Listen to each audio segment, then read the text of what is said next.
Olá, boa noite. Então, vamos começar mais uma aula aqui do grupo de estudo do IC Toledo. Hoje nós vamos falar sobre os precedentes na execução. Então, eu vou compartilhar aqui o material.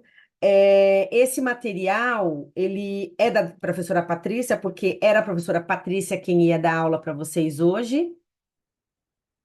Ai, peraí, deixa eu tentar. Isso. É ela quem ia dar aula para vocês hoje. Mas ela teve um imprevisto e ela não vai conseguir dar essa aula para vocês, no caso.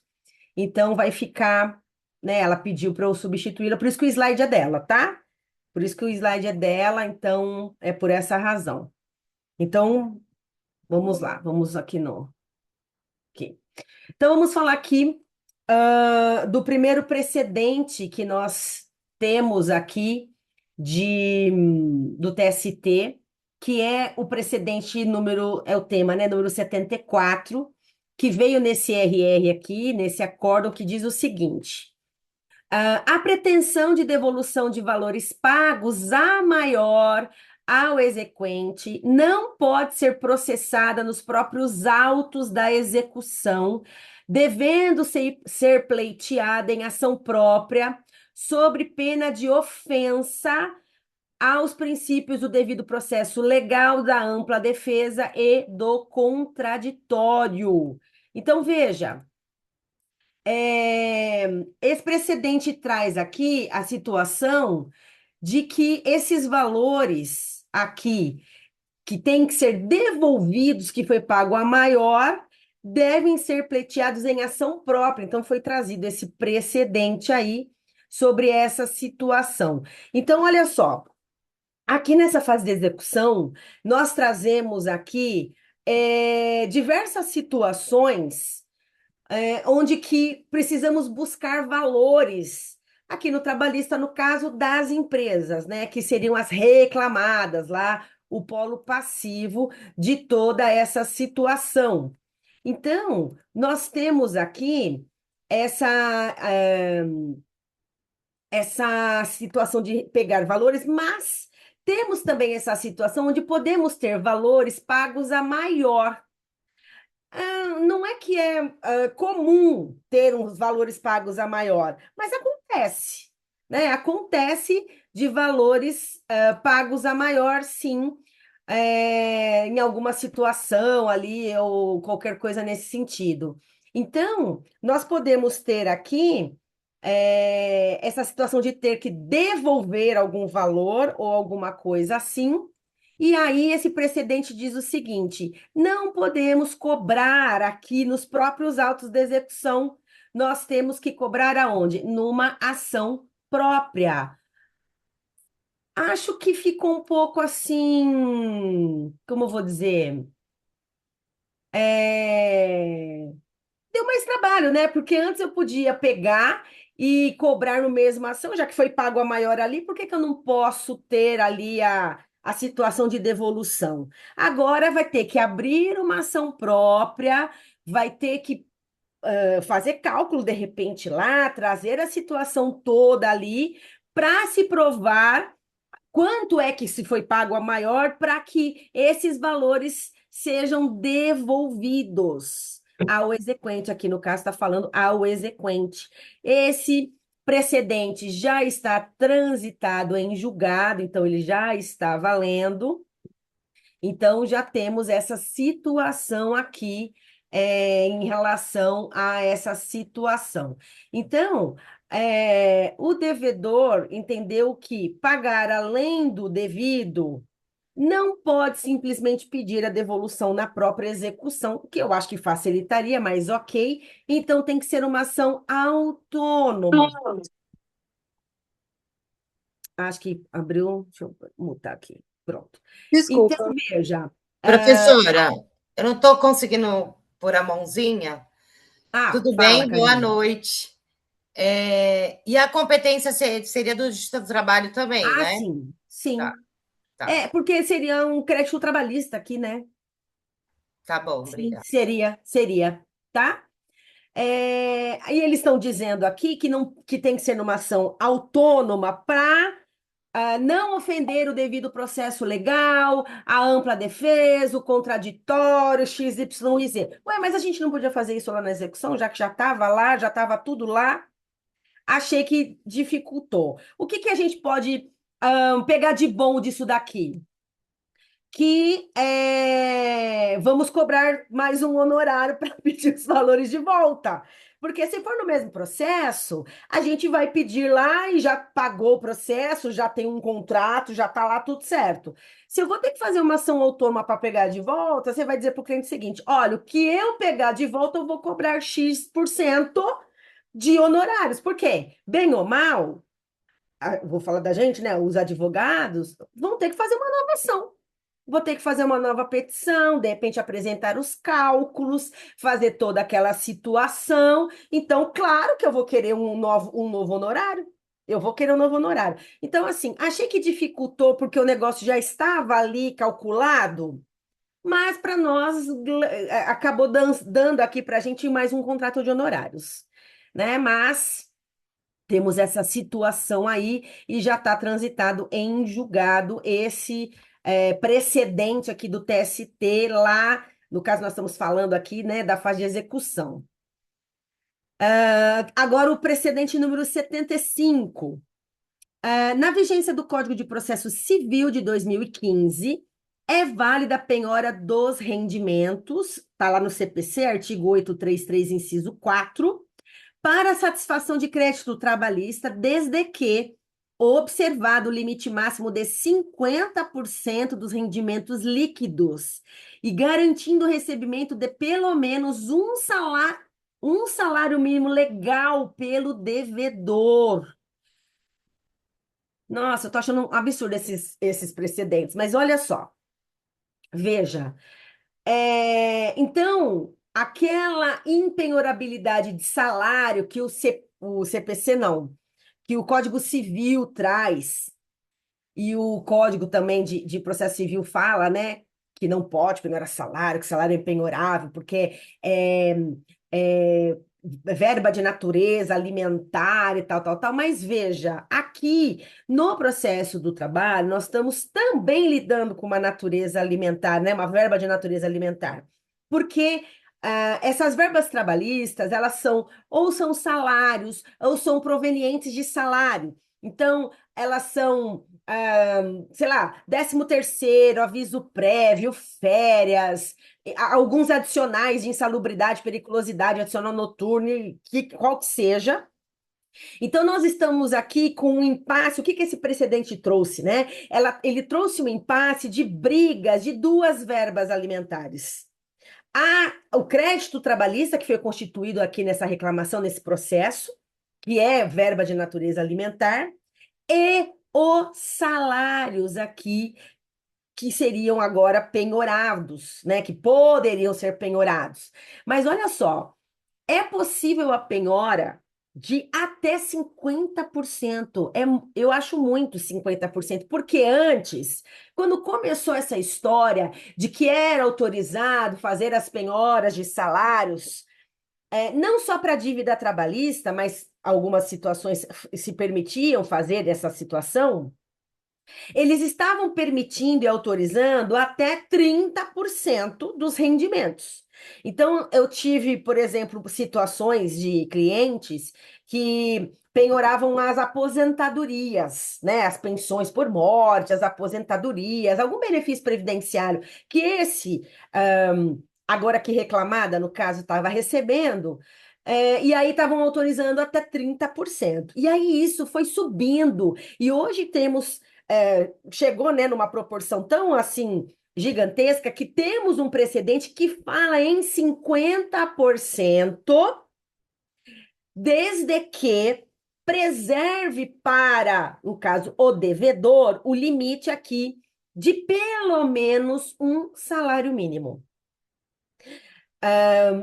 Tudo bem, temos o salário mínimo, é uma base aqui, né, do país. Mas veja, não se sobrevive muito com salário mínimo. Salário mínimo, perto do que o custo de vida que nós temos e a inflação e toda aquela situação, é um valor muito baixo. A pessoa vive. com o mínimo do mínimo do mínimo existencial.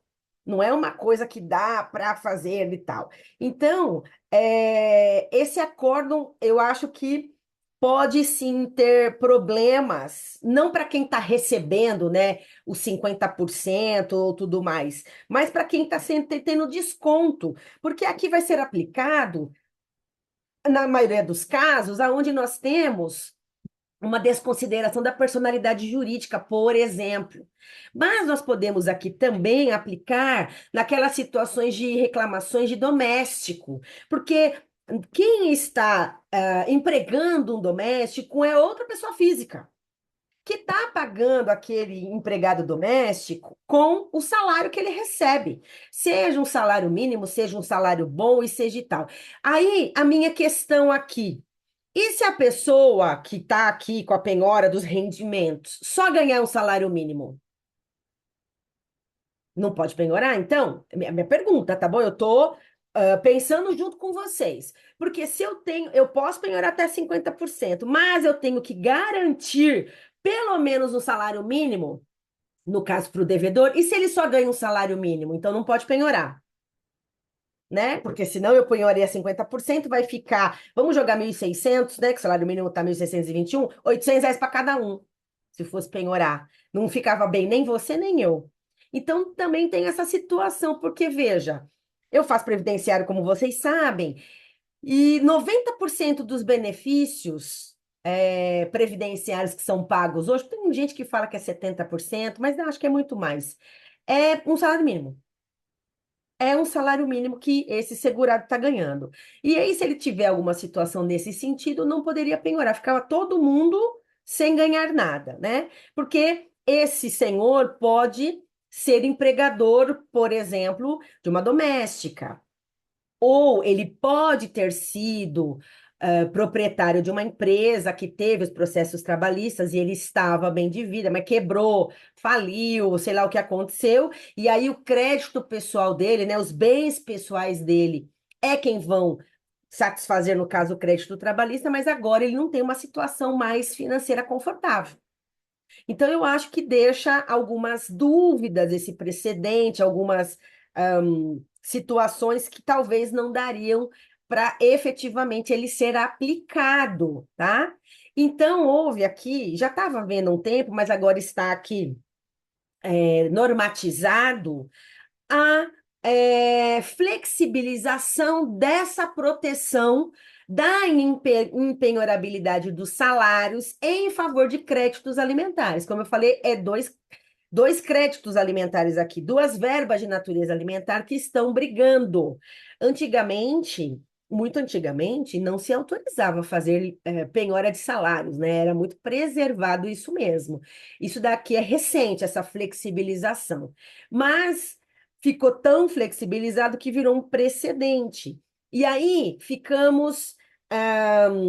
colocamos em xeque a situação da dignidade do devedor com a efetividade de uma execução. Então, botaram talvez as duas situações uma de frente para a outra, e falaram assim: vamos sopesar para saber o que vamos decidir, o que vamos fazer. Mas veja, se eu recebo um crédito, né, um crédito não, um salário, meu salário líquido é R$ 10.000, eu vou ter um padrão de vida compatível a isso. Se a justiça autorizar penhorar 50%, eu, no caso dos 10.000, eu vou tirar esses 5.000 para satisfazer esse crédito e vou ter que viver com 5.000. E aí o meu padrão de vida, como é que fica? Porque às vezes está pagando escola do filho, faculdade e tal. Não estou dizendo que não tem que pagar o trabalhista. Claro que tem que pagar o trabalhista. Eu só estou achando os 50% exagerado. Não estou dizendo que não poderia penhorar ou poderia, mas é um pouco exagerado a porcentagem. E eu tive um caso de um cliente que me procurou, ele recebia, aposentado já, e aposentado pela CESP. Ele recebia muito bem mesmo. O olerite dele vinha por volta assim de R$ 19.000. Ele pagava só de pensão alimentícia para ex-esposa, que ele divorciou há muitos anos e a pensão ficou lá, ele pagava 7. Então, desses 19, já dava 12 para ele. Aí desses 12, porque ele pagava 7 de pensão, já descontava o plano médico, porque ele mantinha o plano médico lá da CESP. E aí descontavam mais 4 e pouco dele. Vamos arredondar para 5. Aí ficavam 7 para ele. Ele tinha uma empresa, ele é engenheiro, ele tinha uma construtora, e essa construtora faliu e teve trocentos processos trabalhistas e houve a desconsideração da personalidade jurídica, e os juízes permitiram a penhora no caso do benefício dele, né, da aposentadoria dele. E aí começou a entrar processo, e o mesmo advogado mandou desconstituir todos, e todos os juízes deram. Só que aí começou assim: um juiz deu 20%, o outro deu 15%, o outro deu 10%. Quando a gente ia somar, o que sobrava do salário dele não dava para pagar os percentuais de cada processo. Tanto que, quando ele me procurou, ele estava tendo problema porque ele não estava conseguindo pagar a pensão alimentícia, porque os créditos trabalhistas descontavam antes da pensão. Então, era tanto desconto, tanto desconto, tanto desconto, que às vezes a pensão não conseguia ir no valor inteiro. Teve um mês que ele me mandou o olerite dele veio R$ 12. R$ 12. Entrei lá nos processos todos que estavam penhorando o salário dele, expliquei a situação para o juiz, disse: olha, somando tudo, tá dando 60% do salário líquido dele, ele tem a pensão, ele tem outros compromissos e tal, ele tem também que se manter, sobreviver. Vamos pegar os processos todos e dar uma porcentagem de tantos por cento para cada processo para chegar. Eu botei 30% do limite, né? Para chegar em 30%. Sabe qual foi a resposta dos juízes para mim? Não vou diminuir o valor de percentual. Eu tive um juiz que diminuiu, que era 20%, e aí ele diminuiu para 7,5%. Então tinha um desconto de 7,5%. Todos os outros mantiveram os descontos do jeito que estavam. Todos eles. Estamos brigando lá ainda. Estamos discutindo lá ainda e está sendo descontado isso. A gente está discutindo tanto tempo, vai chegar uma hora que ele já pagou esse negócio aí. Vamos parar de descontar porque ele saldou a dívida trabalhista que ele tinha. Então, isso daqui também é perigoso quando a pessoa tem mais do que um processo, porque não há comunicação automática, vamos colocar assim. O advogado tem que ficar comunicando para que todos os processos somados dê esse limite de 50%, tendo aqui pelo menos um salário mínimo garantido para esse. é, Vamos colocar aqui, para essa reclamada, né, que virou aí uma pessoa física por conta de uma desconsideração. Então, temos esse problema. E se vocês estiverem pelo reclamante, vocês tacam precedente e a reclamada é que venha se defender. Você quer que seu cliente receba, porque se seu cliente receber, você recebe também. Porque nós recebemos no êxito, como estamos pelo reclamante. Então, você quer mais que o teu cliente receba mesmo para pagar os seus honorários e ficar todo mundo feliz, você e o seu cliente. Então, temos essa situação aqui também, desse precedente aqui, que também já foi transitado em julgado. É o mesmo, ó, é o mesmo ministro, tá vendo? Aloysio Veiga, esse daqui também, ó, é o mesmo ministro que, no caso, que era o relator aqui da situação, né, do acórdão. Aí nós temos o precedente 131, que fala o seguinte: proferida a sentença líquida e impugnações quanto aos critérios de liquidação ou aos valores expressamente fixados, deverão ser deduzidas no recurso ordinário interposto à decisão sobre pena de preclusão.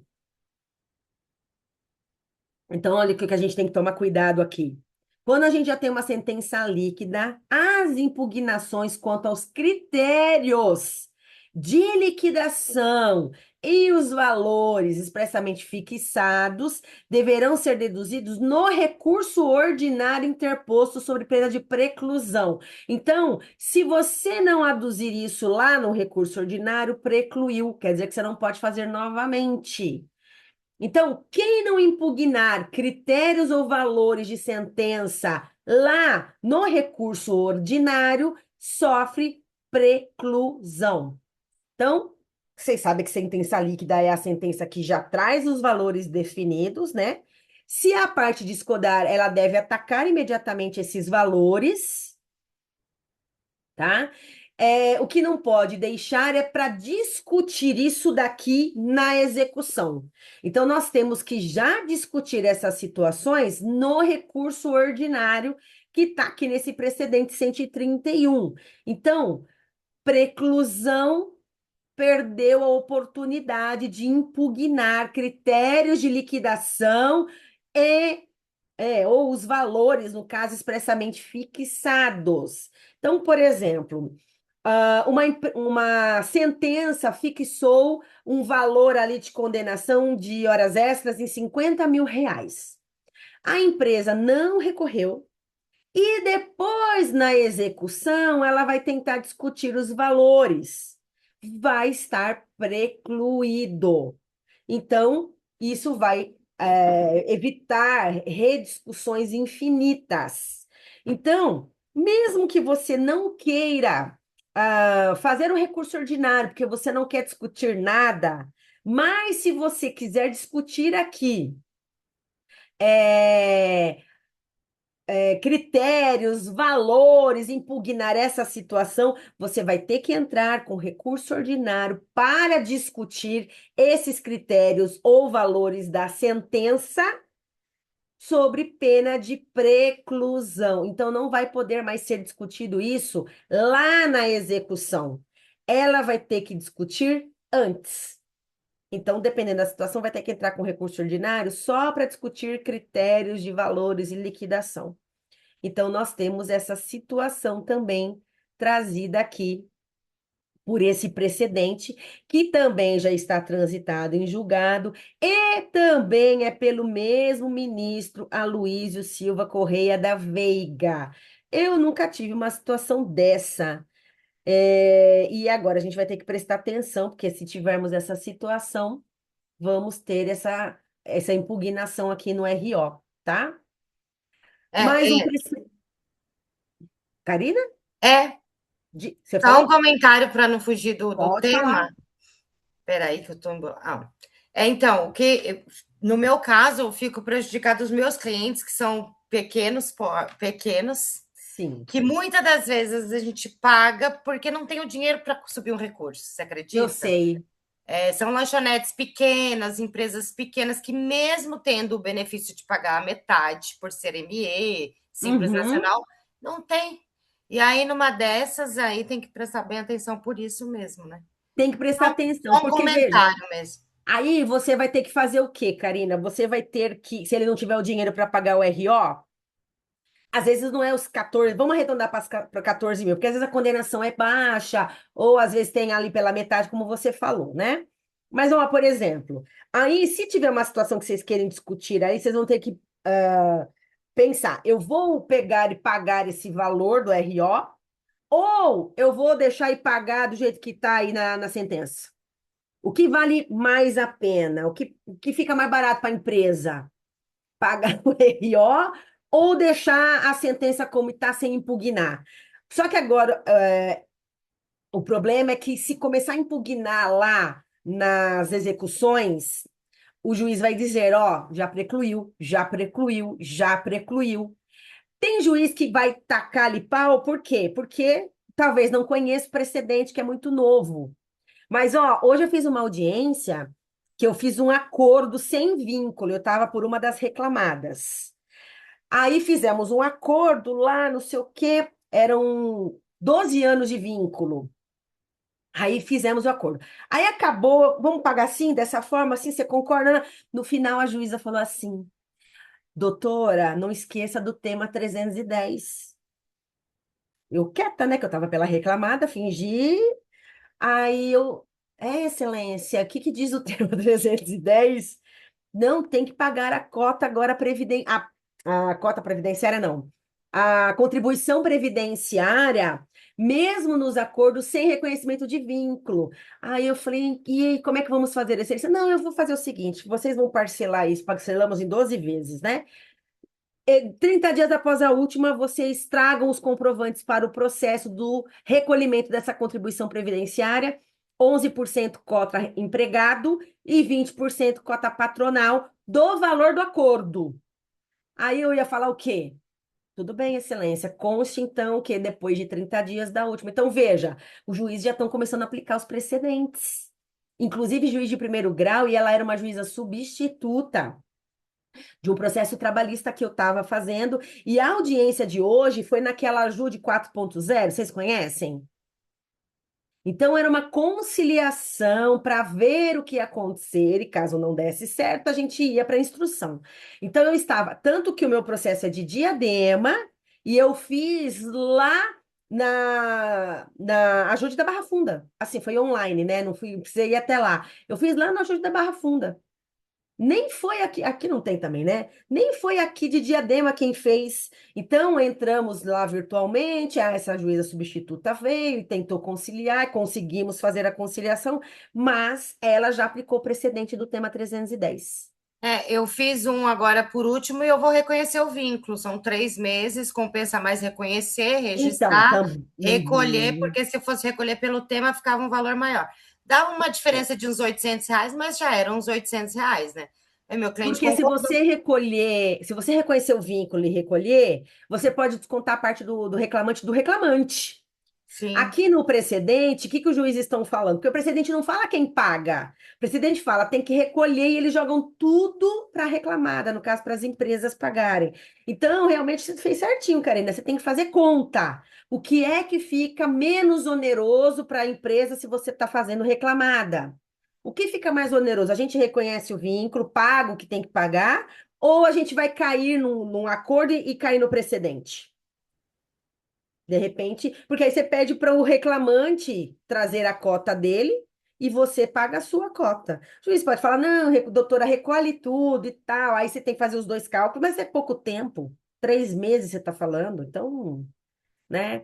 Então, É só falar, esses acordos aí, geralmente, quando a gente é pega aí de surpresa, né? Que eu já falo antes também para a empresa, mas geralmente o acordo tá fechado também, aí a juíza fala desse recolhimento, aí a pessoa, a empresa já, não, não, não, então não vou querer esse acordo, que vai ficar muito oneroso, aí começa, é. né? Mas Vamos aí tem começar. que ver isso mesmo, por quê? Porque vai onerar a empresa em 31%.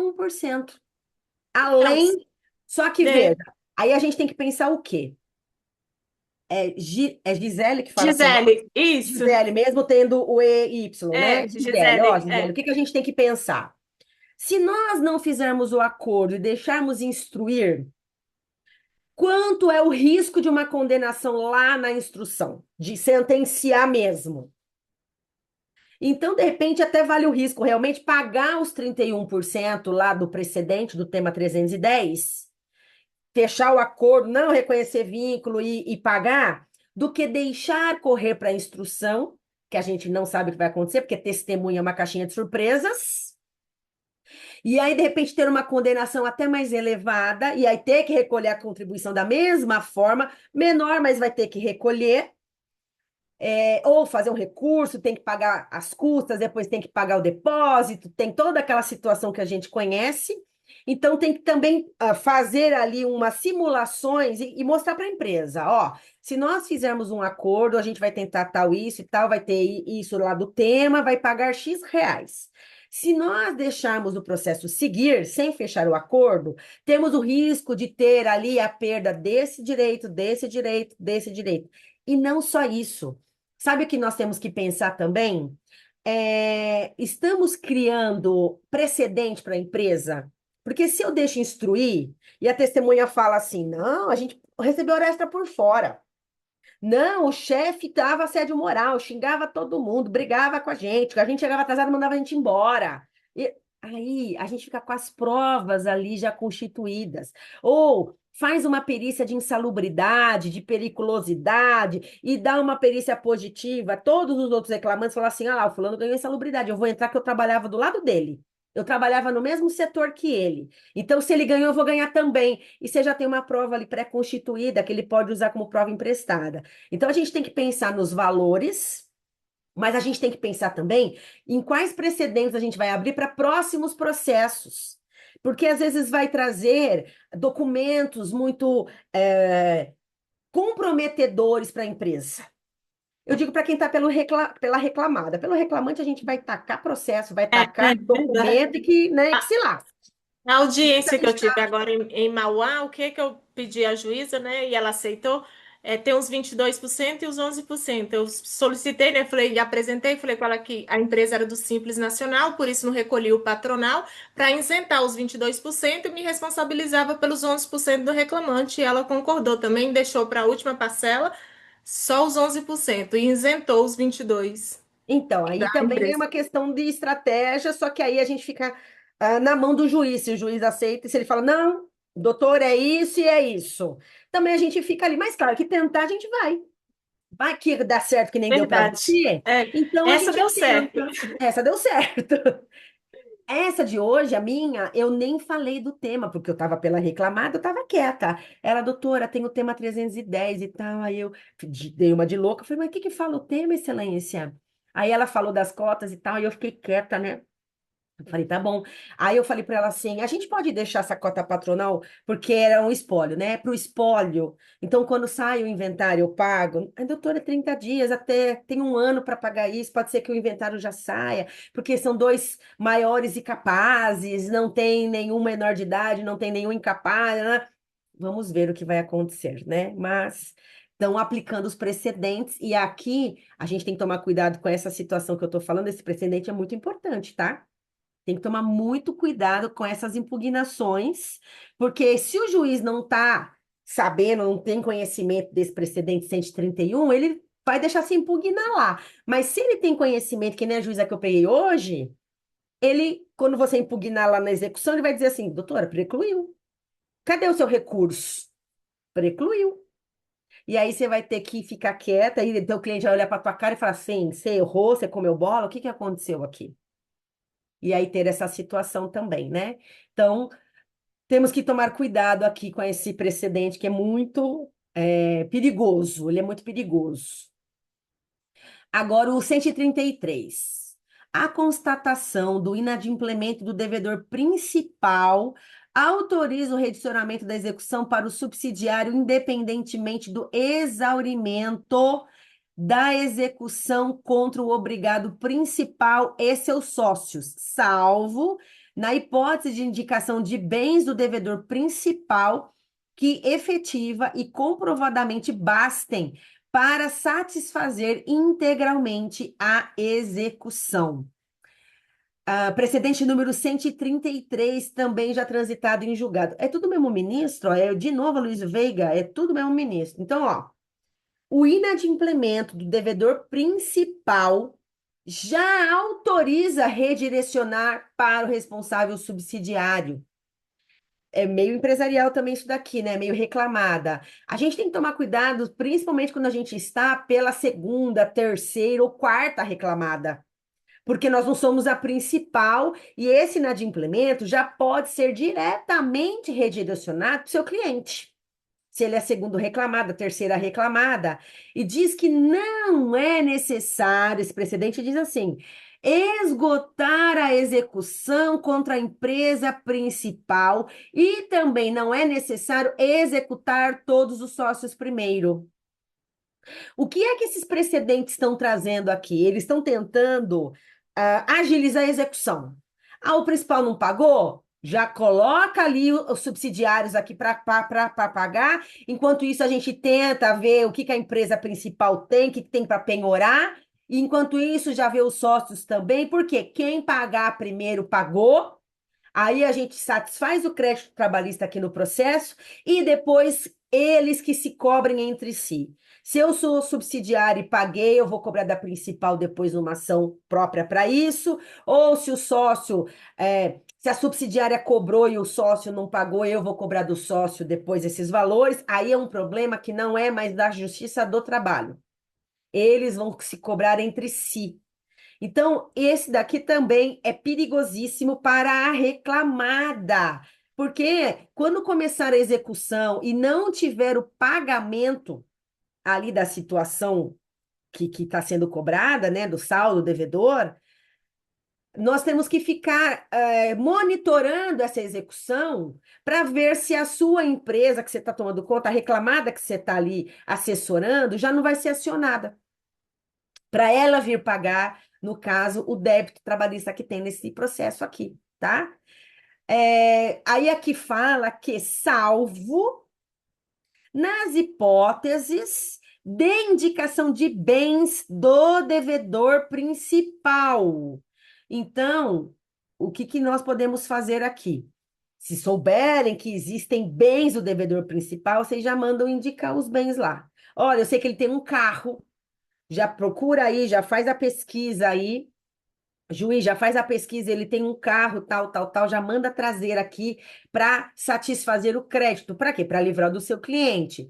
Você vai, de repente, ter um problema com o devedor principal? Vai, mas você tem que defender o seu cliente. Aí você pode também questionar, ó, você quer pagar e depois você tenta cobrar, ou você quer que a gente indique o bem que ele tem lá? Indica um carro, indica uma casa que vocês sabem que ele tem, alguma coisa que vocês saibam, ou, ó, tem maquinários lá na empresa, vai buscar os maquinários, alguma coisa nesse sentido. Então, tem que ver essa situação, tá? Então, por exemplo, se uma empresa terceirizada, isso é muito caso disso, né? Uma empresa terceirizada, seria aqui a devedora principal, não paga, a tomadora pode ser executada imediatamente, porque não vai mais precisar esperar o exaurimento dessa execução nem contra o devedor principal e nem contra os sócios da empresa. Eu não estou vendo aplicar muito esse precedente na prática, pelo menos por enquanto, mas logo eles vão ficar sabendo disso daí, e os juízes vão começar a botar isso para frente e começar a ter essas situações de chamar todo mundo para pagar. Quem pagar, pagou, ele libera o processo dele, já vai para a metinha dele no CNJ e depois os sócios e as empresas que se virem ali para cobrar, tá? Também já é um precedente aqui que está transitado em julgado, também pelo mesmo ministro Aloísio da Veiga aqui, e temos que tomar cuidado, como eu falei, principalmente se você trabalha com empresa que é terceirizada, que você é a tomadora no caso, né? E a terceirizada é que tem que pagar, ou quando vocês começam a colocar muito segunda reclamada, terceira reclamada, e você não é a principal, você é uma delas. E se você está pelo reclamante, já sabendo que existe esse precedente, o que você vai fazer?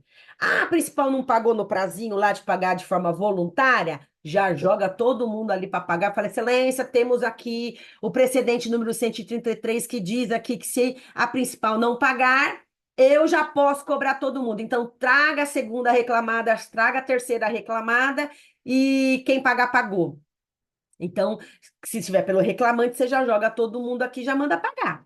Se você tiver pela reclamada, você toma cuidado e já avisa para o seu cliente, se ele for a tomadora de serviços, o risco que ele está correndo.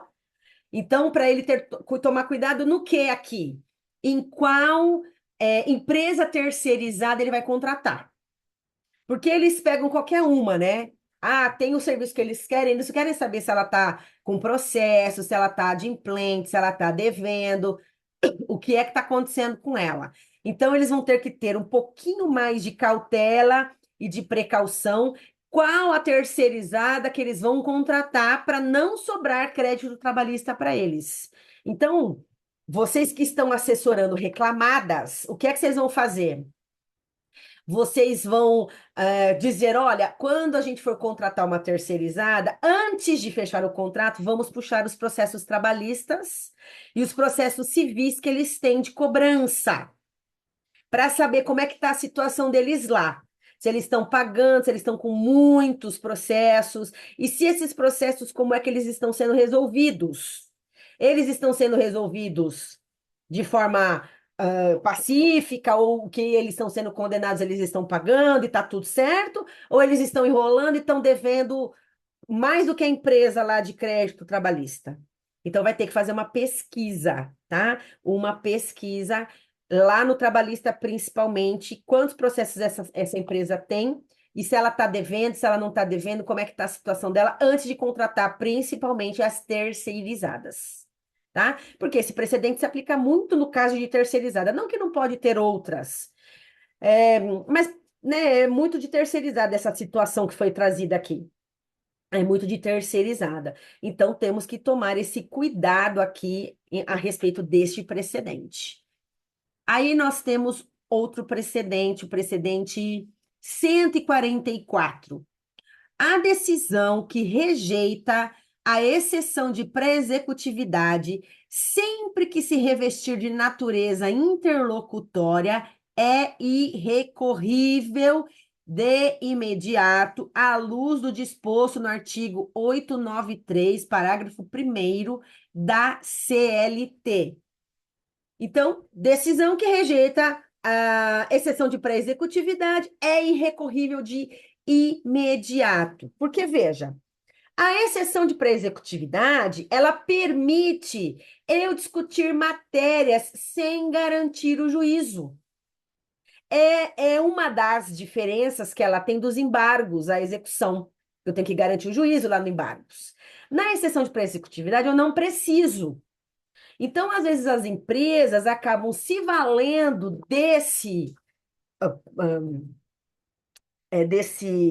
não é recurso, né? Mas dessa ação, né? Dessa ferramenta processual para não pagar, não é não pagar, não garantir o juízo.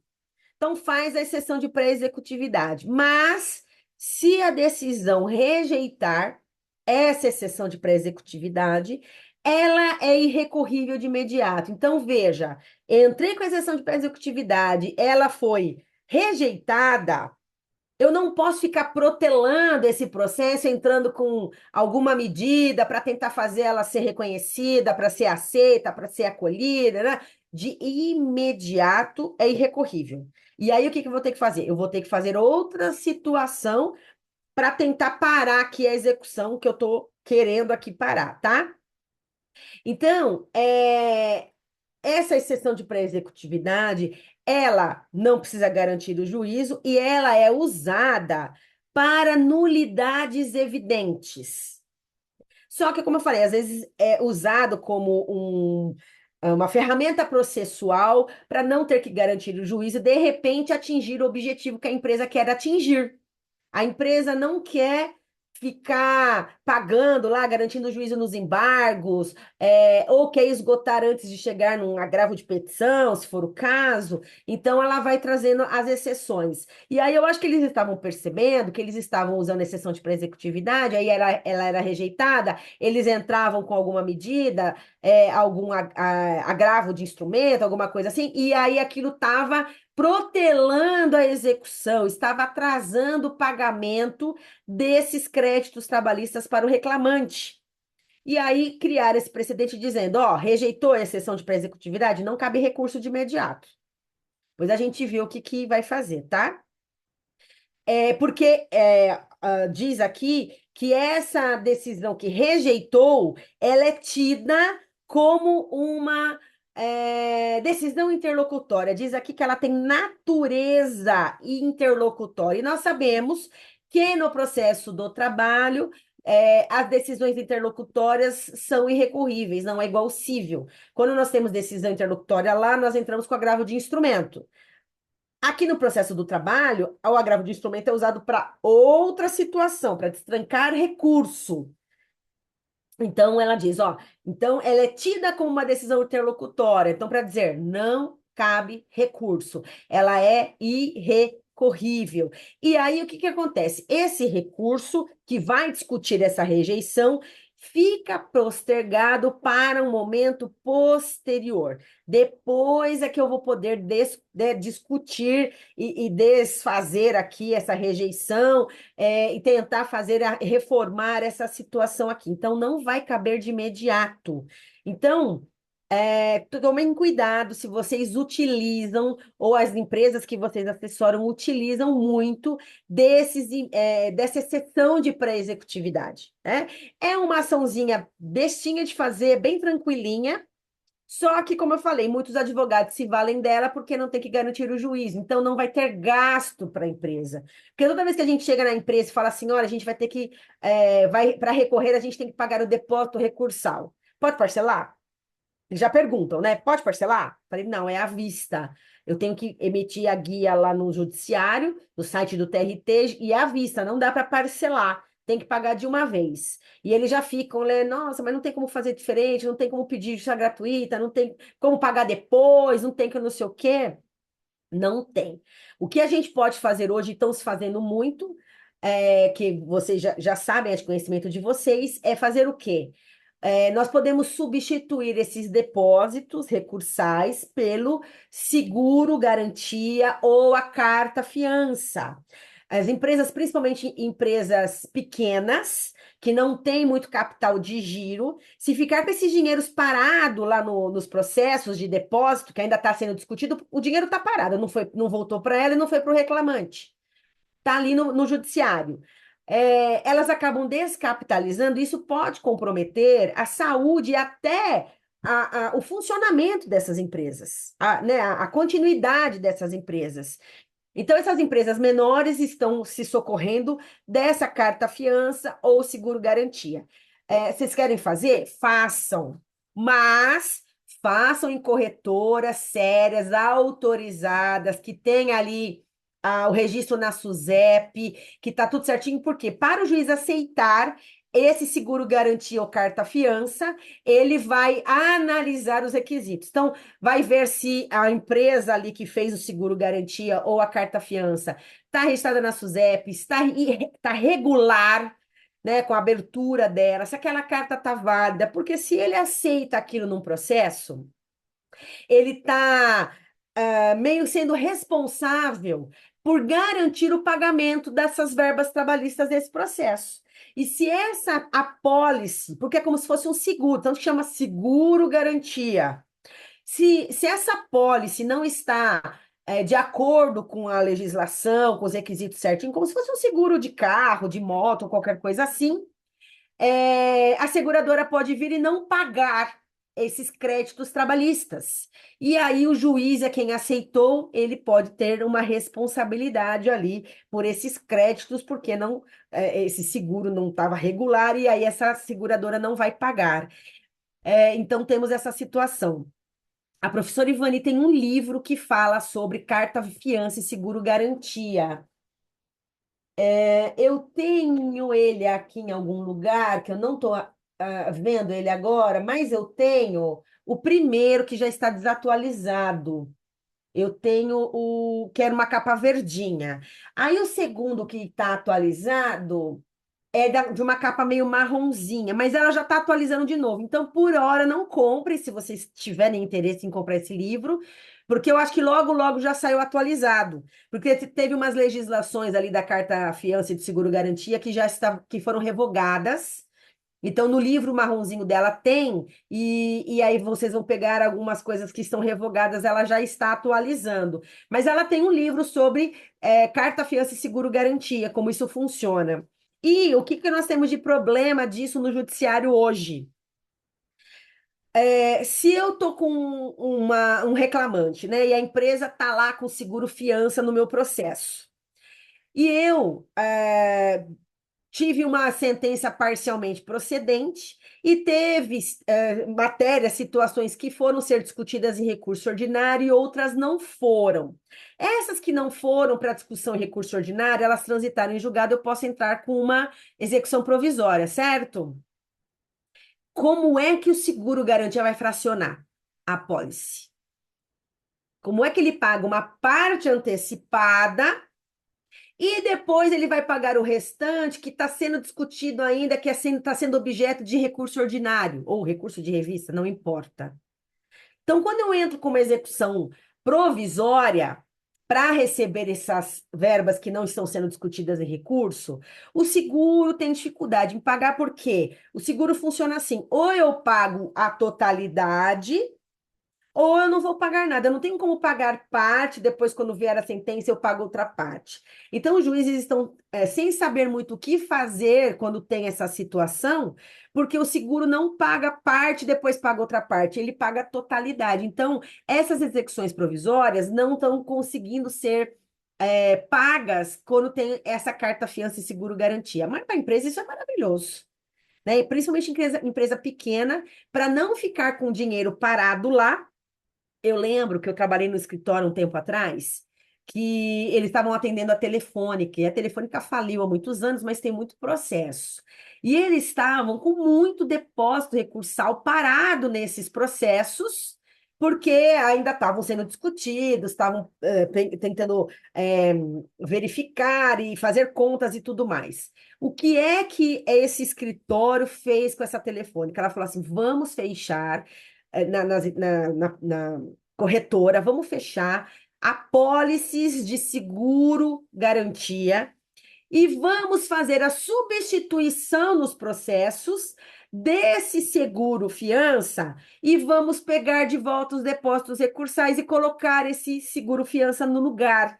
E o juiz autorizaram. Então, o que que essas empresas conseguiram, né? A Telefônica? Pegar. Na época que eu estava lá, nós levantamos 100 depósitos. 100 depósitos de 100 processos, substituindo por seguro fiança. Então, o juiz aceita a substituição? Aceita. E aí, esse dinheiro entrou para lá. Se fosse uma empresa ativa, podia entrar como capital de giro. No caso da Telefônica, que ela estava ela tá, né, com uma falência decretada, esse dinheiro foi para falência. Então, esse dinheiro foi usado para pagar as situações que eles tinham ali na falência, né? Até de créditos trabalhistas mesmo, que eles tinham lá, e impostos e tudo mais. Então, tinha essa situação. Então, é uma solução, de repente, também fazer essa substituição aí por carta fiança ou seguro garantia, tá? Mas procurem uma corretora séria e que está toda correta e faz o seguro certinho para vocês. Vamos lá, mais um precedente. Temos agora o precedente 159. A exigência de garantia integral da dívida na fase de execução, artigo 884 da CLT, se aplica às empresas em recuperação judicial. Dela depende o conhecimento dos embargos do devedor e os recursos subsequentes interpostos na fase de execução. Olha só, mesmo que a empresa esteja em recuperação judicial, ela precisa garantir integralmente a execução. Claro que ela vai garantir o dia que ela tiver dinheiro, né? Porque se ela não tiver, não tem de onde tirar. Mas se ela tiver ainda algum valor, algum bem, alguma situação, ela precisa garantir integralmente a execução. Então, a empresa pode apresentar embargos do devedor, os recursos da execução, mas para que esses recursos ou esses embargos sejam aceitos, é preciso fazer essa garantia integral da execução. Porque o que acontece muito? Vou falar acontecer porque agora tem o precedente. As empresas entravam com embargos ou entravam com exceção de pré-executividade ou qualquer coisa assim. Elas não garantiam o juízo integralmente, garantiam uma parte ou na exceção de pré-executividade nem garantiam, e elas sumiam com esses valores. Ou isso demorava muitos anos e elas acabavam dando outro destino para esse valor, ou esse valor acabava entrando lá na recuperação, ou essa recuperação era meio de fachada, e aí ela não pagava ninguém, e fazia o plano ali, ali nunca cumpria, nunca saía do lugar, e esse dinheiro sumia, esse dinheiro desaparecia. Então, agora com esse precedente, está dizendo, para ela ter esses recursos, né, ou os embargos aqui, para que eles sejam aceitos, né, para ela ter esse recurso apresentado, ela precisa garantir integralmente o juízo. Não houve o afastamento do artigo 884 da CLT nesse daqui. Ele só tentou dar uma efetividade para o pagamento do crédito trabalhista, porque também houve não uma discussão, mas houve um sopesamento de preservação da empresa ou efetividade do crédito trabalhista. E aí, por conta desse precedente, eles acharam que aqui o que teria mais proteção, o que teria que ser mais protegido é a efetividade do crédito trabalhista, e não a preservação da empresa. Então, tem esse precedente agora que, dependendo da situação que vocês estão, também tem que prestar atenção nele, que já o acórdão está publicado, não houve o trânsito em julgado aqui, ó, o acórdão está publicado, mas temos essa situação aqui, que temos que tomar cuidado nas empresas que estão em recuperação judicial. E se vocês estão pelo reclamante e a empresa que vocês estão lá tentando executar e está em recuperação, se eles entrarem com algum recurso aqui, com embargos do devedor ou qualquer coisa assim, você traga o precedente e diga para o juiz, eles têm que garantir integralmente o juízo para esse processo ser aceito. Então, peço a aplicação do precedente 159 nessa situação. Então, veja, se a gente não prestar atenção nesses detalhes da execução, nós não vamos receber ou vamos pagar até o que não precisa se tiver pela reclamada.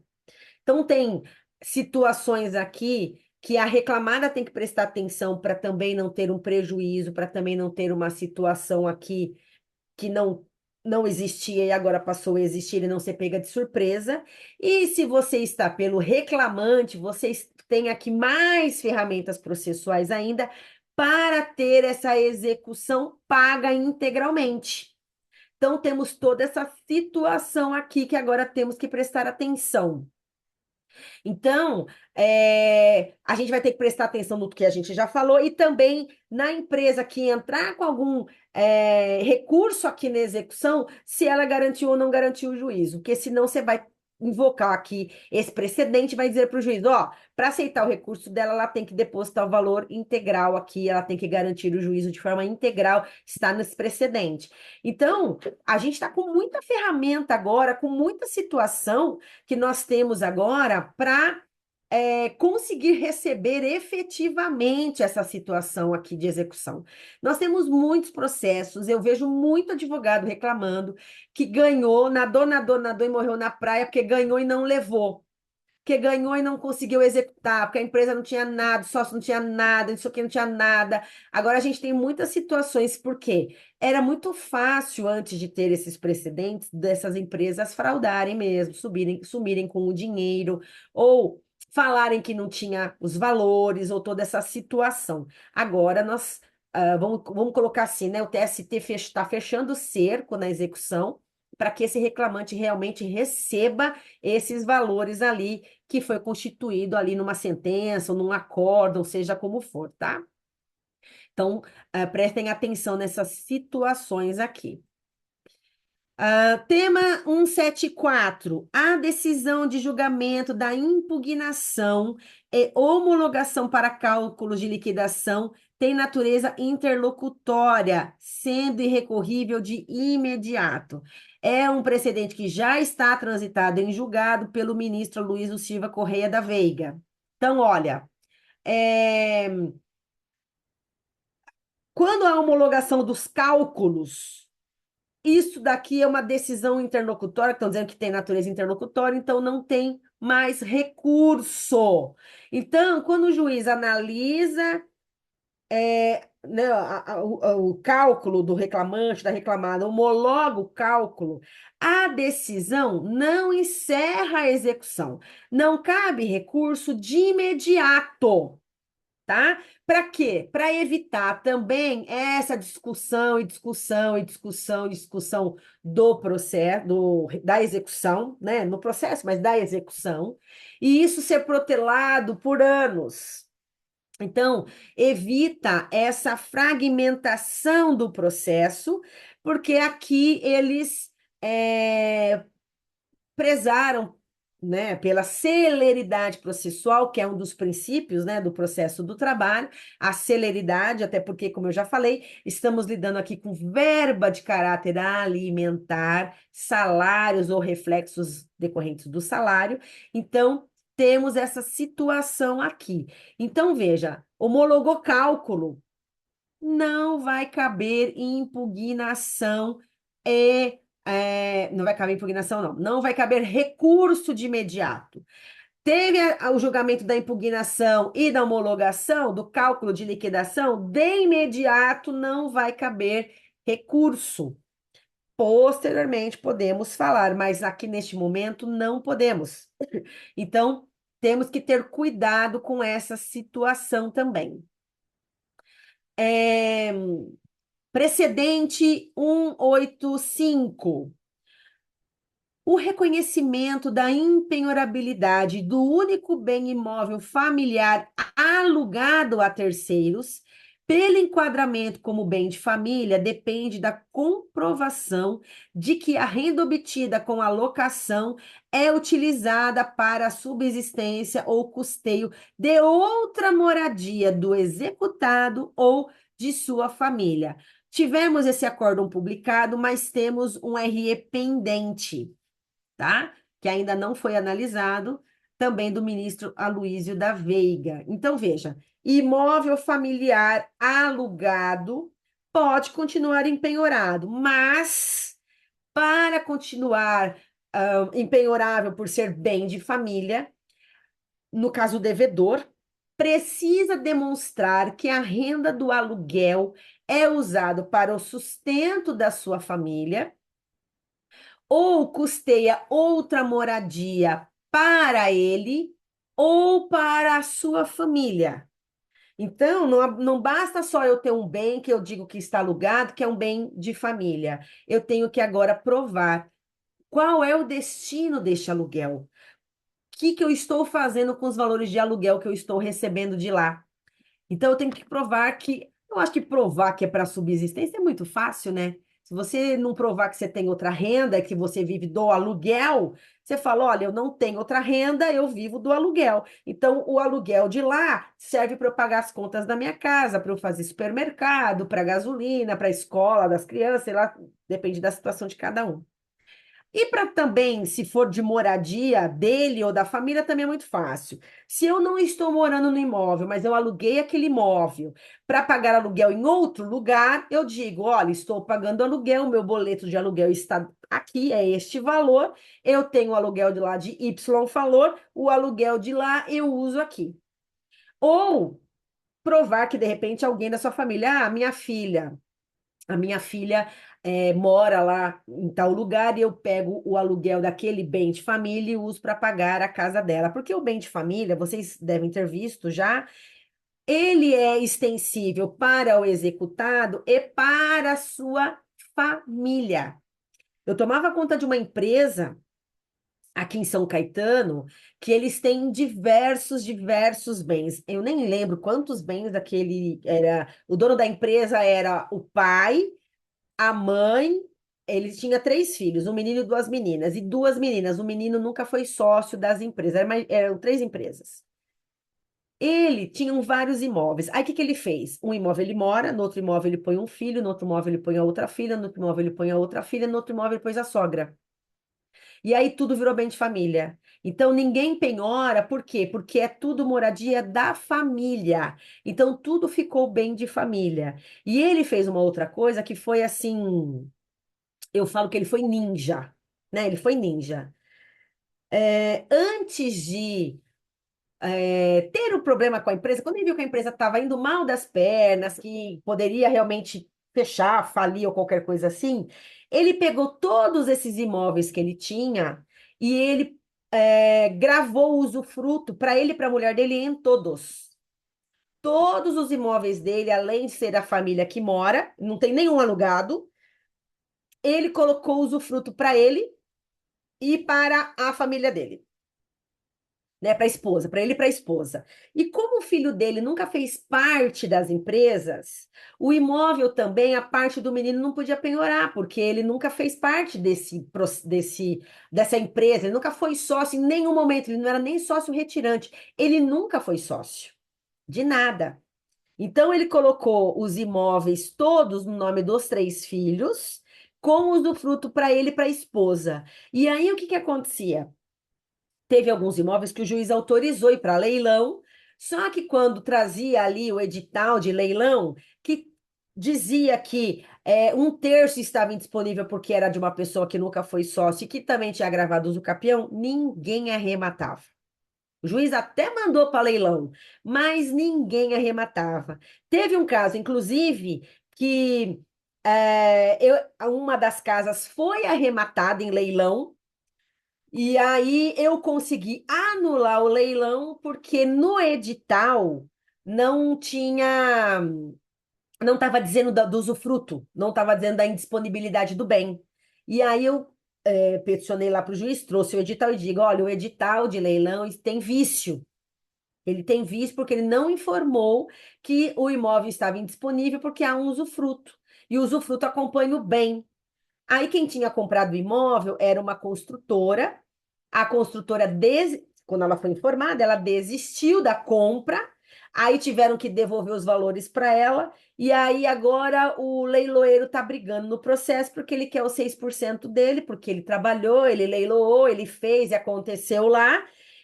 Só que aí não é briga minha, porque eu não tenho nada a ver com o leiloeiro, inclusive não fui eu quem comprei o imóvel, e ele está discutindo com a construtora lá. Então, quando vocês têm uma situação dessa, vocês de leilão, vocês vão ter que pegar e acompanhar os editais que estão levando os imóveis do cliente de vocês para leilão, para saber se esse edital não tem vícios, se esse edital não está com, assim, não que ele está escondendo informações, mas está com informações incompletas, está faltando, ali estava faltando, por exemplo, usufruto. Então, a construtora comprou, era uma construtora, e ela já ia derrubar a casa, fazer o prédio, vender o prédio, aquela situação, a gente sabe como construtora faz. Quando ela viu que tinha uma indisponibilidade, ela não tinha mais interesse, porque ela ia ficar esperando os dois morrer para poder fazer um prédio até que dia? Então, ela desistiu, e como havia o vício no edital, porque não foi informado o usufruto, ela podia desistir, porque ela foi lesada, né, por não ter essa informação. E aí eu consegui voltar o bem para ele, né, no caso para a família dele, consegui voltar o bem por conta disso. Então, aqui, quando vocês estiverem pela empresa, eu acho muito fácil de provar essa situação que esse precedente trouxe de mostrar que o aluguel é para o sustento da família, para a moradia do executado ou da sua família. O problema é você provar aqui quando você está pelo reclamante. Como é que você prova que esse aluguel não é usado para esse destino aqui que esse precedente autorizou? Aí você vai ter que provar o quê?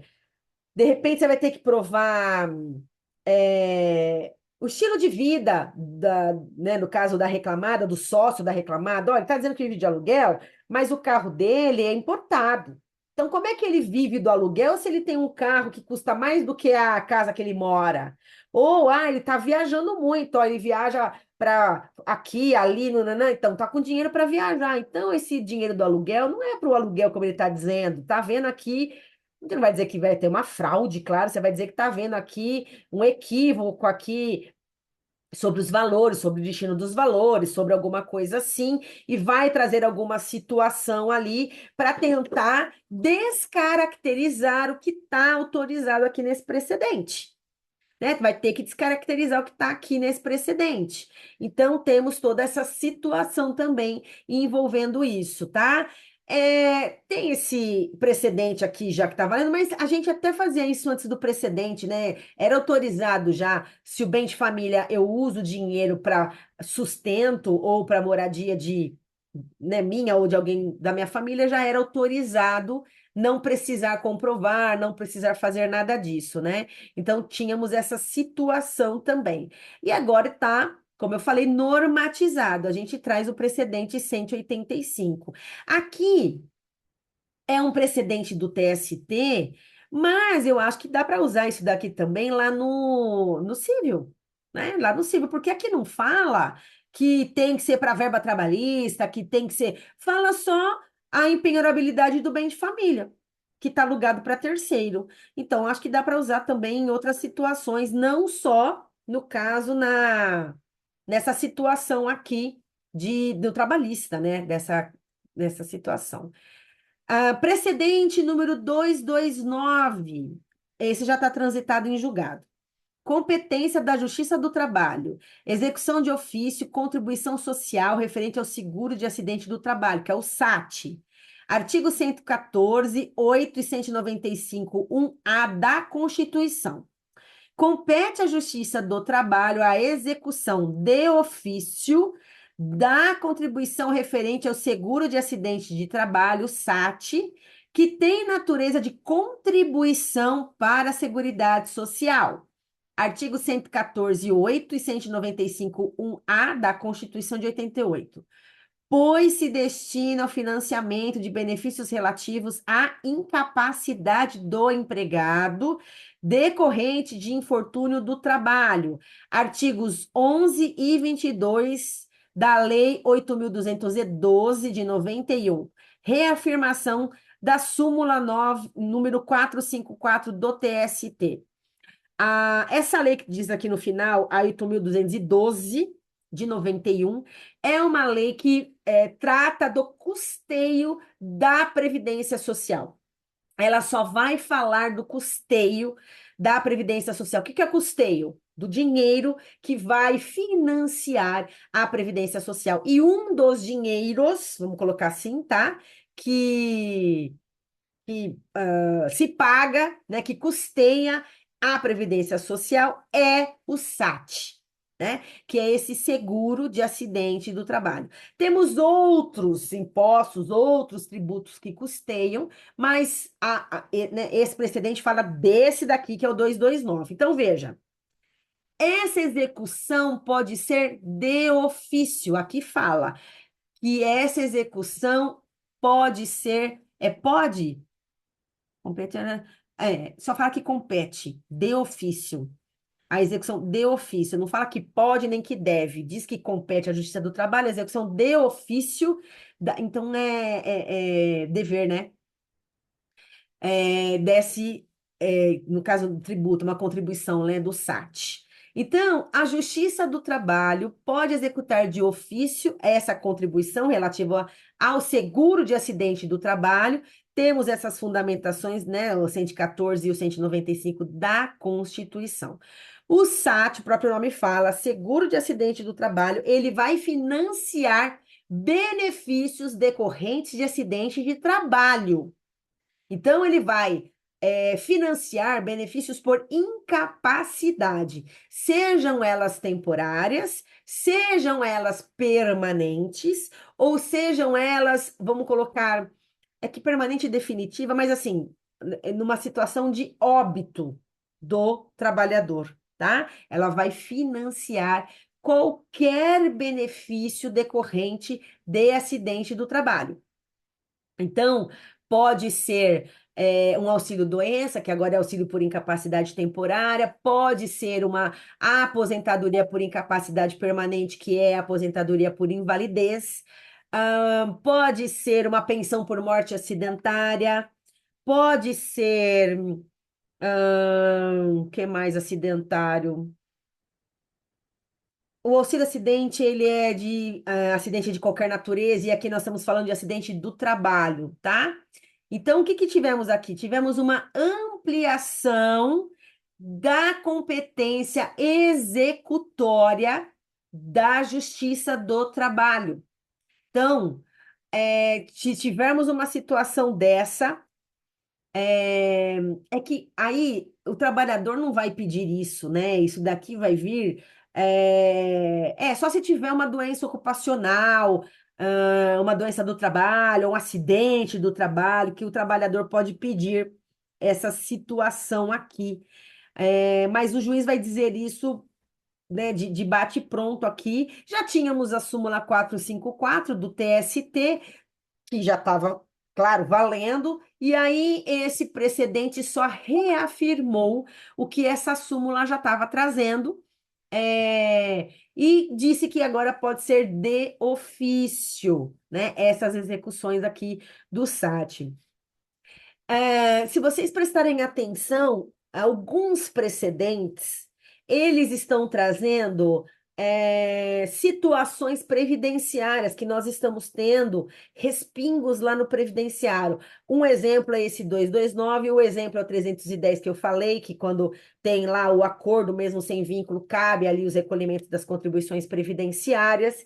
Então, estão trazendo esse custeio, estão trazendo esses valores para a Previdência Social, porque estão falando lá da dificuldade, do rombo, já não é de hoje que falam do rombo, que não tem dinheiro, que não está dando para pagar os benefícios. Então, como uma coisa está atrelada à outra, a Previdência Social, ela sobrevive do trabalho das pessoas, porque quem trabalha teria, obrigatoriamente, teria que contribuir para a Previdência Social. Só que nem sempre isso acontece. Quando você é seletista, claro que né, o seu empregador vai fazer ali o desconto da sua folha de salário e repasse para a Previdência Social. Mas, quando você é um trabalhador autônomo, quando é PJ também você faz, apesar que tem um monte de PJ que está devedora lá, que não está pagando a previdência social. Quando você é autônomo, que você não é PJ, que você não tem empresa aberta, você trabalha por conta, como ele fala, é, as pessoas dificilmente estão pagando previdência. Ou se pagam, elas pagam num valor muito menor do que o que elas realmente recebem. Então, por exemplo, uma manicure, uma cabeleireira, não vou nem falar dos entregadores de plataforma, né, daquelas plataformas digitais, que aí está na discussão lá. Mas assim, uma manicure, uma cabeleireira, uma faxineira, uma vendedora não de loja, uma vendedora autônoma que vende, que vai lá no Brás, pega a roupa e vende lá na vizinhança, nas amigas e tudo mais, ela teria, né, porque ela exerce uma atividade remunerada, ela seria, pela Previdência Social, uma contribuinte obrigatória, individual e obrigatória. Nós, advogados, também estaríamos nessa situação. Só que esse pessoal não recolhe previdência. Esse recolhe previdência não vai recolher a previdência no valor que realmente, efetivamente, ela está ganhando. Então, um exemplo, tá? Ganho R$ 5.000, tô lá fazendo cabelo, faço escova, faço progressiva, faço tinta, né? Ganho 5.000 por mês. Eu não vou pagar sobre 5.000. Eu vou pagar um salário mínimo, por exemplo. Só para dizer que eu estou pagando, que eu estou contribuindo, que se eu precisar de algum benefício, eu tenho ali a garantia, a carência, a qualidade segurada e todas aquelas situações que a Previdência Social tem ali de requisitos. Ou em um dia vou me aposentar, se é que um dia eu vou me aposentar. Então a gente acaba tendo não vou dizer que tem rombo, mas acaba tendo uma conta que não fecha, né? Que entra um valor muito menor do que o valor que sai. Então, os precedentes aqui do TST, alguns deles, não todos, estão com essa preocupação previdenciária, estão com essa preocupação de ter o custeio. E aquela do 310 que eu falei, e esse 229, trazem exemplos do que eu estou dizendo, tá? Que aqui a Justiça do Trabalho pode, de ofício, cobrar o SAT. Lembrando, vou dar uma peculiaridade do SAT para vocês. O SAT, que é o seguro de acidente do trabalho, ele tem um percentual de pagamento. Então, ele pode ser 1%, 2% e 3%. E como é que faz essa gradação? Pela quantidade de sinistralidade dessa empresa que entra lá na Previdência Social. Então, exemplo, está entrando muito benefício acidentário da empresa X. Então, esse mês entrou dois que se acidentou, o mês passado tinha entrado mais um que teve uma perda auditiva, que é considerado acidentário porque é decorrente, né, do ambiente de trabalho. Aí depois, no ano passado, teve 10, tal. Aí o INSS tem isso vai entrar no sistema e aí ele vai ter tipo um relatório daquela empresa, do número de benefícios acidentários que entrou lá. E aí diga, nossa, essa empresa está com muito risco de acidente do trabalho. Então, nós vamos aumentar essa alíquota que ela paga do SAT, que ela estava pagando 1%, eu vou aumentar para 2%, porque está tendo muita sinistralidade. E se isso continuar crescendo e tendo muito benefícios por incapacidade daquela empresa, eles vão aumentar esse percentual para 3%, que é o máximo no SAT, tá? É o máximo. Então, por que é que as empresas relutam tanto para abrir CAT? Por conta do SAT. Porque quando a empresa abre uma CAT, que é a comunicação de acidente de trabalho, e aí esse trabalhador leva lá para a Previdência Social a CAT, a empresa está confessando, né, para a Previdência Social que ela tem um risco muito grande de acidente de trabalho lá na empresa. Que ela tem um risco muito grande de doença do trabalho, que é equiparado, né, lá na empresa. Que ela está tendo muito afastamento por conta de doença profissional. E aí esse imposto vai aumentar. Então, por isso que essas empresas relutam para abicate, relutam para dizer que, por exemplo, a perda auditiva ou a perda da incapacidade, sei lá, de um problema no ombro, lá, uma bursite, uma tendinite, uma síndrome do túnel do carpo, qualquer coisa nesse sentido de LER e DORT, não tem nenhuma ligação com a atividade desempenhada dentro da empresa, que não tem nenhuma ligação com a atividade dentro da empresa, porque cada acidente que cai lá, cada problema relacionado ao trabalho que cai na Previdência Social como um afastamento, ou uma aposentadoria acidentária ou qualquer coisa assim, vai aumentar esses impostos aí da empresa. Por isso que ela tem, eles relutam tanto em dar esses documentos. Aí o trabalhador vai no sindicato tentar CAT, vai no Sereste tentar CAT, aí às vezes o INSS não aceita, porque não foi a empresa que emitiu, ou a empresa emite uma CAT para dizer, não, a gente não tem nada a ver com isso. E a gente emitiu só para precaução, mas não foi acidente ou qualquer coisa nesse sentido, tá? Esses impostos, eles podem sofrer impugnações por parte da empresa lá, não que ela não vai pagar, ela sempre vai pagar um percentual, mas ela pode fazer as impugnações lá no INSS desses impostos quanto ao percentual. Tá pagando percentual de 3%, ela pode fazer essas impugnações e diminuir a alíquota de 3 para 2 ou de 3 para 1, depende do que ela conseguir comprovar ali que está equivocada, essa análise, esse critério X, Y e Z. E aí o INSS vai diminuir os valores da alíquota que ele paga lá para a Previdência Social. Então, temos toda essa situação aí que está sendo trazidas para esses precedentes. Então, veja. Não, esses que nós falamos e todos os outros que a Justiça do Trabalho está trazendo, né, o TST está trazendo, ele está mostrando que precisamos fortalecer a efetividade da execução. Temos muitos processos parados lá em execução porque não acham bens, não acham situações, não acham nada para levar. E aí, para não dar a prescrição intercorrente, o advogado vai mexendo no processo para sempre dizer que a prescrição não aconteceu. Então, eu conheço advogados que estão com muitos processos para executar e não acham bens, que eles colocam um alerta naquela agenda Google. A cada ano eles mexem no processo para não dar prescrição intercorrente. A cada ano eles mexem no processo para não dar prescrição intercorrente. Então, temos muitos desses processos. Então, esses precedentes vieram para fortalecer a efetividade das execuções, para acelerar também a satisfação de créditos trabalhistas. Como eu já falei, temos execuções ali paradas há muitos anos.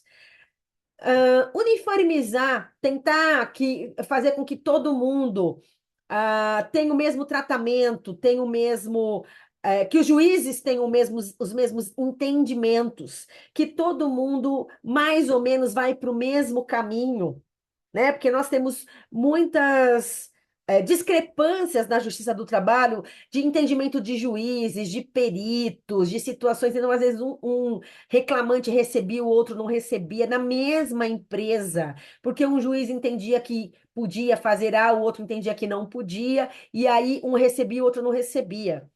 E também esses precedentes vieram para tentar equilibrar a proteção do trabalhador e também garantir a situação aqui do executado, de uma certa forma, também proteger o executado. Então, essas execuções trabalhistas, essa situação de execução trabalhista, cada vez mais sendo trazidas pelos precedentes, cada vez mais sendo tratadas pelo TST, vem consolidando esse entendimento que estão tentando privilegiar uma celeridade da execução. Tem a celeridade processual, mas a execução faz parte daqui, né? Então, uma celeridade na execução, uma satisfação dos créditos trabalhistas, sem abandonar o contraditório, a ampla defesa, o devido processo legal, sem abandonar garantias fundamentais, sem abandonar satisfação do crédito, pensaram aqui em recuperação, pensaram aqui em bem familiar, né? Bem de família, pensaram em muitas situações. Acredito que ainda vem muitos outros precedentes que tratam de execução por aí, porque tem muitas matérias ainda que estão em aberto, que não foram tratados ainda pelos precedentes e que podem, né, vir a ser tratado. Esse tema 229 já está transitado em julgado, também é do ministro Aloísio da Veiga, Aloísio Silva Correia da Veiga, tá? É, que traz aqui uma situação previdenciária e tem todos aqueles outros que nós falamos que temos essa situação aqui, que temos que tomar cuidado. Então, vocês que estão aqui se atualizando, vai ter o diferencial, vão sair na frente, e se tiverem um processo que de preferência que beneficie o seu cliente, vocês vão invocar né, o precedente aqui. Esses ou qualquer outros que ainda que existem, que estão já vigentes, transitados em julgados ou com acórdão publicado, para que vocês tenham realmente a efetividade aqui, né, do crédito dos seus clientes ou da garantia e proteção aí do executado, do devedor, alguma coisa assim, tá? Aqui, como eu falei, o slide é da Patrícia, porque ela que teria a aula de hoje. Então, por isso que sai tudo no nome dela, tá? Eu preservei aqui o slide que seria dela, que ela teve um imprevisto, mas logo, logo na próxima aula ela estará aí com todos vocês. E aí, quero saber se vocês têm alguma dúvida, alguma coisa que vocês queiram comentar. Não esqueçam que sábado temos o nosso café jurídico. Se você não fez sua inscrição, faça.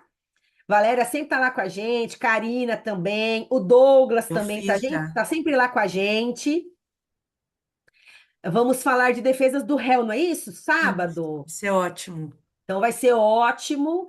Vai ser na AT, vocês sabem onde é? Sim.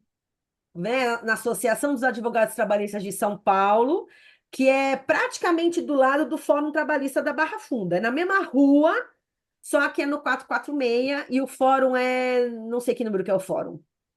Simone, tem estacionamento perto? É embaixo do prédio. Embaixo do prédio, então eu posso ir Então, sossegada. quando você chegar ali, você pega vai entrar no 446, já tem o Uhum. estacionamento. Então, você já embica ali, porque é um prédio, Tá, a arte fica no térreo. Vocês não precisam pegar o elevador. tá. Então, quando você embicar ali para entrar, vai ter bem grandão assim o número 446. Você entra, já tem o estacionamento que é no subsolo. Ótimo. Você acompanha o fluxo ali, vai passar numa cabinezinha que vai te dar aquele ticket. Uhum. Para o carro tem manobrista. Aí o manobrista já vai mandar separar o carro, ele já vai estacionar. Se eles não ficarem até o fim, ele já vai mandar você pagar o estacionamento, que é pago, tá bom? E aí Tá vocês vão ótimo. subir uma escada rolante. Quando vocês subirem a escada rolante, vocês vão entrar num pátio grandão, que é o térreo. A arte fica no fim do pátio à esquerda, tá? É uma, Tá. como eu vou dizer assim, é um salãozinho que a porta é de vidro. Então, vocês vão até o final, mas se você perguntar lá, ele diz, eles Então, informam, é bem tranquilo. tranquilo. E aí, lá dentro é bem espaçoso, tem cadeiras, tem tudo certinho, e a gente vai ficar bem à vontade lá, sem ficar apertadinho e tal, e é bem legal, e é fácil de chegar, tá? Para É, quem vai certinho. de metrô, ou quem vai de carro, também para ali na estação Barra Funda, é bem do ladinho ali, é bem pertinho, quem não quiser ir de carro. Mas tem estacionamento lá. Pode ir de carro se vocês quiserem, que tem estacionamento lá, tá? Vocês têm Obrigada. alguma dúvida, alguma situação que vocês queiram falar sobre a aula de hoje? Zero? A vovó recente aí, que acabou de ter. É Gustavo? É, Gustavo. Seu primeiro netinho? É, tô Ah, apaixonada. Agora que eu tô voltando, né? eu tô vendo que você tá com umas olheirazinhas Ah, assim, deve estar tô ajudando a ficar cansada. enorme. Cabelo branco, não tenho nem tempo de pintar, fazer sobrancelha. Ontem que eu fui para Criança aula. pequena é isso mesmo, mas a vovó recente aí, a Karina. Tô sentindo Sim. suas faltas na aula lá, que você não tá indo na aula, hein, menina? É, mas eu vou, agora eu já Já voltei. perguntei Ontem eu de você estive para lá. Lúcia, perguntei de você para Ana, que você não É, está indo nas aulas. pois é, mas agora eu já Mas engatei, agora sábado já você tá tá lá tudo ou você certo. não vai nesse café? Então, eu não, eu vou falar com a Edilândia amanhã. Fala com a Edilândia e acredito que tenha vaga. E quem não se É, inscreveu ainda dá tempo e esteja lá conosco, que é muito legal. Quem já foi, Valéria foi, vai sempre, o Douglas vai sempre, pode falar que é muito legal. não, é muito legal, eu É gosto muito demais. prático, é muito dinâmico e é com a Patrícia e com a Ivani, que elas são ótimas, então vocês saem de lá com a cabeça fervilhando, né, Pois de, é, de informações, tá? Então, também. se vocês não têm dúvida, não tem nada, a nossa aula encerra aqui e na semana que vem vocês têm mais uma aula do C Toledo com algum outro professor aí, algum outro tema de atualidade para vocês, tá Muito certo? obrigada, eu estava com Obrigada, saudade sim. das suas aulas. Eu também estava com saudade de vocês. Tá, um Beijo beijo. para todos vocês e até Beijo. sábado para quem Até for no café. sábado. Até Tchau. sábado. Tchau, boa Boa noite. noite. Tá. Boa noite.